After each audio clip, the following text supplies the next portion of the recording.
고난 주간에 전반기가 끝나고 후반기가 시작되는 이 목요일 날 아침에 주예전에 나온 성도들 한 분 한 분의 마음속에 십자가의 능력, 보혈의 능력이 성도들 한 분 한 분의 능력이 되기를 주의 이름으로 간절히 축원합니다. 아멘. 오늘 본문에 나오는 말씀 속에서 예수님의 고난이, 특별히 예수님의 십자가 사건이 예수님 주변에 있었던 사람들의 모습들이 어떠한 모습인가를 드러내고 있는 모습을 우리들이 보게 되어집니다. 십자가 사건 앞에서 사람들의 모습을 세 가지 정도로 구분할 수 있습니다. 첫째는 예수님을 따라가는 사람들, 또 하나는 예수님을 부인하고 예수님을 떠나가는 사람들, 그리고 마지막 하나는 예수님을 끌고 가고 예수님을 박해하는 사람들, 이렇게 세 종류로 나누어 볼 수가 있게 되겠습니다. 오순절 성령의 사건이 있기 전까지의 예수님의 공생애의 3년 동안의 삶에서 실질적으로 예수님을 따라갔던 사람들은 많지 않았습니다. 성경은 분명하게 말씀하는데 그분들은 여인들 몇 사람이었다라고 성경은 우리들에게 증언해 주고 있습니다. 예수님의 12 제자가 예수님을 끝까지 따라갔던 게 아닙니다. 이름 모를, 그리고 남들에게 특별하게 주목받지 못하는 그러한 여인들이 성경에 나와 있는 말씀대로 표현하면 갈릴리로부터 와서 예루살렘까지, 십자가까지 따라가고 있는 여인들의 모습을 우리들에게 보여줍니다. 12 제자도 예수님을 따라간 사람들은 아니었어요. 오순절 성령의 사건 이후에는 자신의 생명을 예수에게 드리는 자의 모습으로 변화되었지만, 그러나 십자가 사건을 중심으로 봤을 때는 여인들이었어요. 오늘도 우리 성도들 새벽제단에 머릿수를 보게 되면 여자가 한 70%, 남자가 한 30% 정도 돼요. 십자가 사건, 고난의 사건 앞에서 예수를 아무 조건 없이 따랐던 사람들은 여인들이었다. 그리고 두 번째 종류의 예수를 따라가는 것 같았지만 결국은 버리고 도망가고 부인했던 사람들의 중심에 섰던 사람들이 12 제자였어요. 그 중에 하나는 예수를 팔고 자살하고 창자가 터져서 차라리 태어나지 않았으면 좋을 뻔한 인생이라는 소리를 들었던 사람이 3년 동안 예수를 따랐던 제자 중에 하나예요. 그리고 나머지 11 제자도 다 예수를 버리고 떠났어요. 그리고 또 한 부류가 바로 오늘 본문 1절과 2절과 10절에 나오는 무리들이라는 사람들, 예수를 끌고 빌라도에게, 그리고 또한 헤롯에게, 그리고 헤롯과 함께 예수를 업수히 여기고 희롱하는 옷을 입혀서 다시 빌라도에게 보내는 그러한 과정에서 예수님을 끌고 다니며 박해하는 그러한 모습들을 우리들에게 보여주고 계십니다. 이 고난 중한 특별 새벽 기도를 통해서 나는 누구인가? 이 세 종류의 사람 중에 십자가 앞에서 이 고난주간이라는 특별한 기간에 내 모습은 이 세 종류의 군상 중에 어디에 속하는가? 마지막 예수를 핍박하는 사람들은 아니라라고 생각이 들어집니다. 그러면 첫 번째와 두 번째 중에 내가 속해 있겠죠. 우리 사랑하는 성도님들, 어떠한 사람의 신앙의 모습을 확실하게 보여주는 게 뭐예요? 그의 삶 속에 어느 날 감당하지 못할 태풍이 밀려올 때, 그때 그 사람이 행동하는 모습을 보면 아, 진짜구나, 아니면 가짜구나 라는 것을 자기도 알고 남들도 어느 정도 알게 되죠. 예를 들면 사무엘상 13장에 나오는 사울이라는 왕, 블레셋과 싸우려고 군인들을 모으는데 군인들이 생각보다 모이지를 않아요.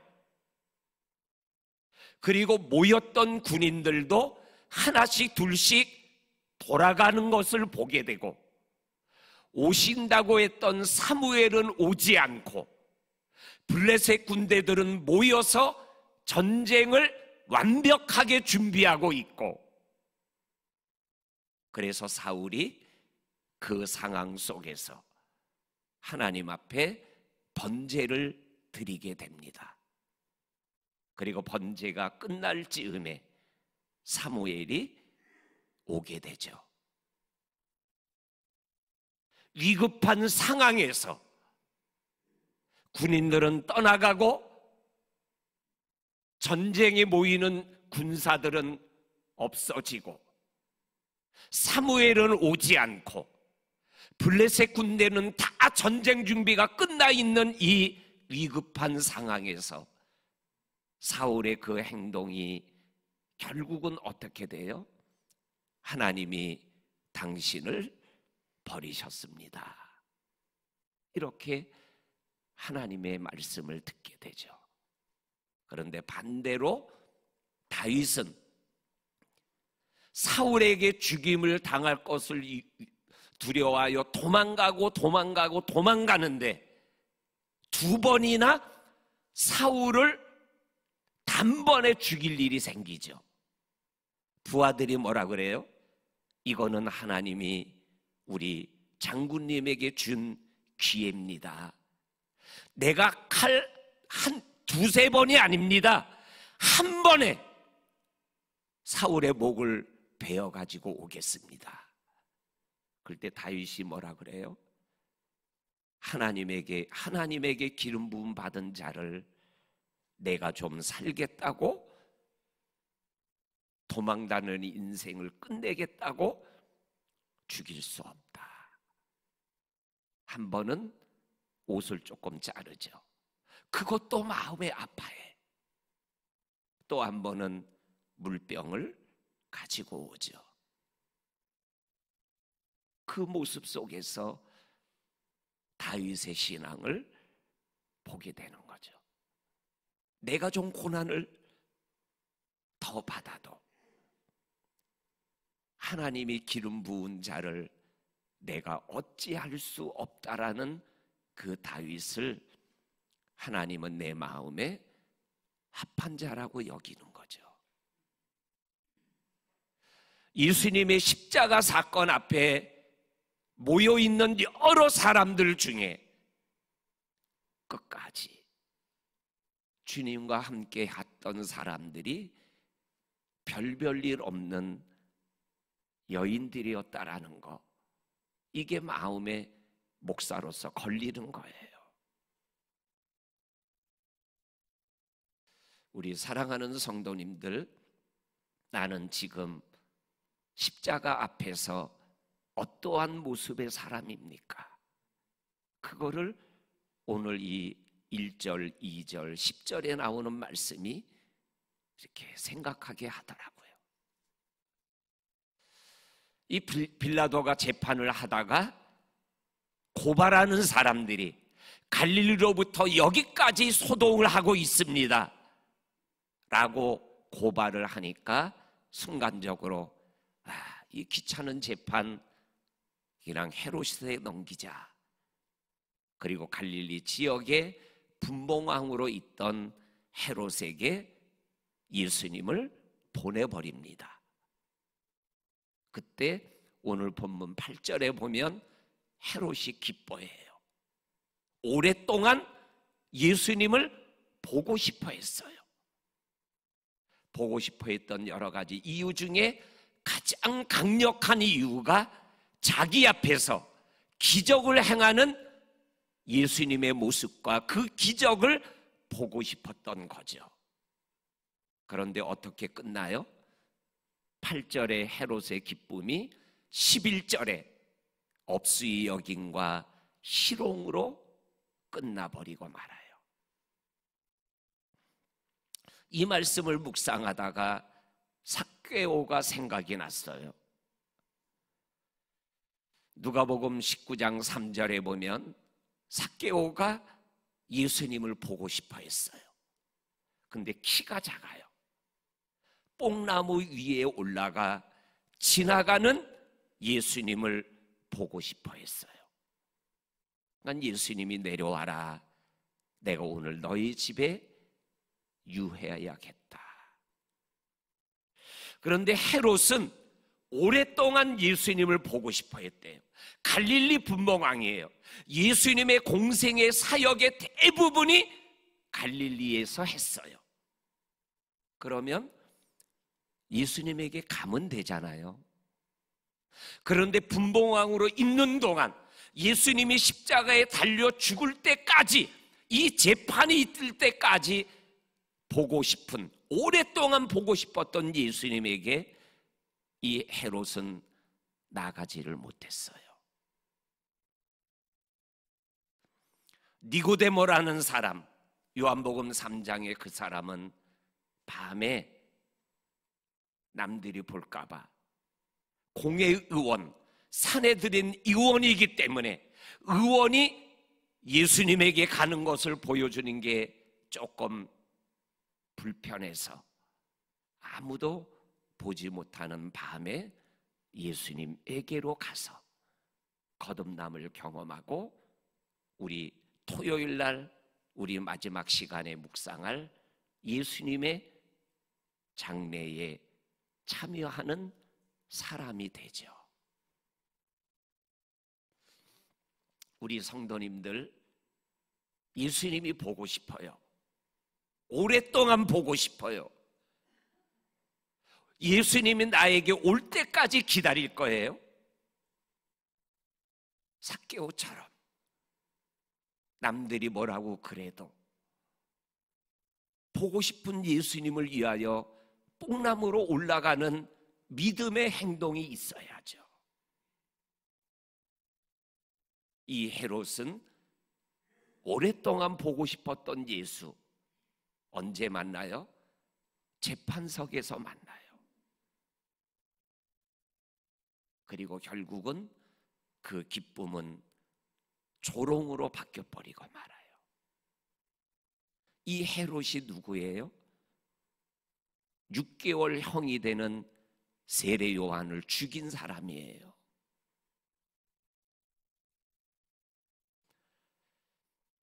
이거를 우리의 말씀, 고난주간의 내 말씀으로 받아들이면 나는 왜 예수님을 보고 싶어 하는가?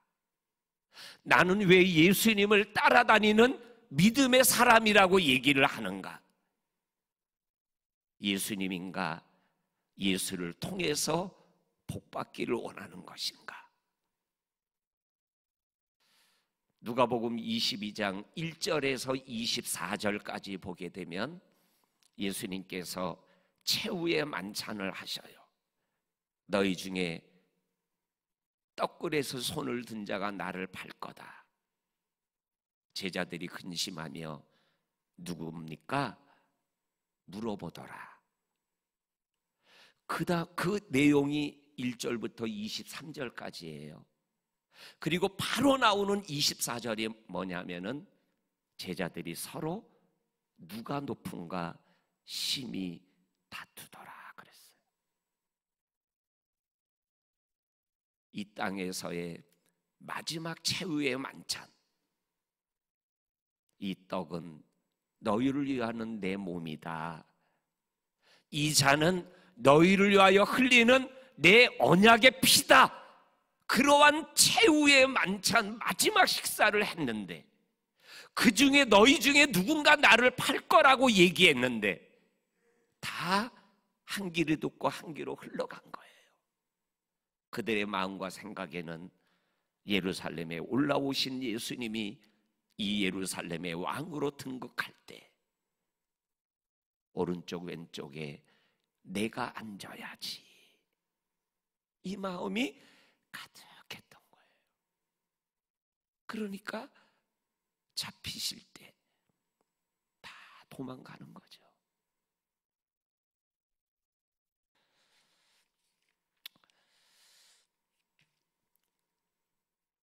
오늘 이 헤롯의 기쁨이 조롱으로 바뀌어지는 이 모습, 예수를 따라가던 제자들이 다 버리고 도망가는 모습과 얼마나 대비가 됩니까?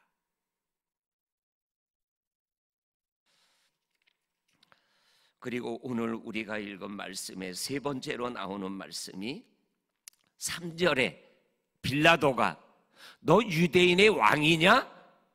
나는 예수님이 분명하게 답합니다. 빌라도야, 네 말이 옳도다. 무슨 뜻이에요? 그래, 내가 왕이야. 근데 요한복음에서는 내 나라는 이 세상 나라가 아니야. 하나님의 나라의 왕이야. 이거를 분명하게 이야기를 해요.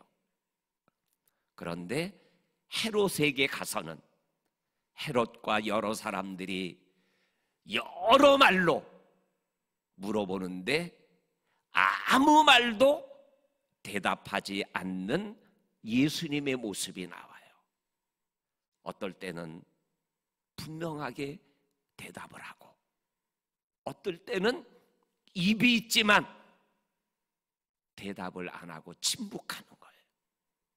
그러니까는 다른 성경에 보면 빌라도가 이상히 여기더라. 수많은 말로 고발하는데 아무 대답하지 않는 예수님이 이상하게 여기더라. 고난주간에 이 예수님의 모습 속에서 주님이 성령으로 말씀하는 거가 뭐예요? 말해야 할 때와 말하지 말아야 될 때를 분별하는 믿음이 우리에게 필요하다는 거예요. 영적인 분별력이 필요하다는 거예요. 선거철이 되면 이 말 한마디 한마디 때문에 표가 날아가고 표가 낙엽 떨어지는 것처럼 우수수 떨어져서 당락을 결정할 때가 굉장히 많죠. 지금 야당이 된 그 야당 정치, 그분들 5.18에 대하여 말 한마디 잘못했다가 표가 우수수 떨어졌어. 말 한마디 하는 것과 안 하는 것, 잘하는 것과 잘못하는 것, 이 말 한마디의 차이가 인생을 좌우할 때가 있는 거죠.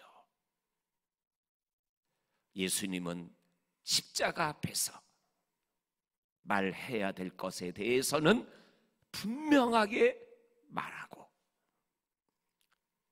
대답하지 않을 것에 대해서는 어떠한 비난과 거짓된 증거들을 가지고 들어대도 아무 말도 안 하고 가만히 계셨다라는 거예요. 저와 성도님들이 2021년 고난주간을 깨우며 새벽을 하나님 앞에 올려드리는 우리들에게 하나님이 예수님에게 주셨던 그 믿음과 지혜와 분별력을 저에게도 주셔서 말할 때 정말로 금보다 귀한 말을 할 수 있고, 말 안 할 때는 금보다 귀한 침묵의 삶을 생활해 나갈 때 하나님의 특별한 역사가 우리들의 언어 생활 속에서 나타나게 될 줄로 믿습니다.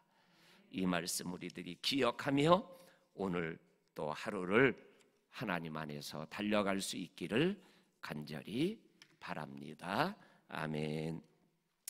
하나님 아버지, 너무나 감사합니다. 오늘도 예수님의 십자가의 사건이 예수님의 주변에 있던 사람들의 모습이 진짜 어떠한 존재들인가를 드러내고 고발하고 있습니다. 내 모습은 어디에 속해 있는지를 한번 생각해 보게 됩니다. 헤롯의 기쁨이 조롱으로 바뀌고 제자들의 따름이 버림으로 바뀌는 이러한 모습 앞에서 나는 어떠한 삶을 살기 위하여 주님과 함께하고 따라가고 있습니까? 말과 침묵의 아버지라는 상황 속에서 예수님의 영적인 분별력이 내 것이 되게 하여 주옵소서. 예수님의 이름으로 기도하옵나이다. 아멘.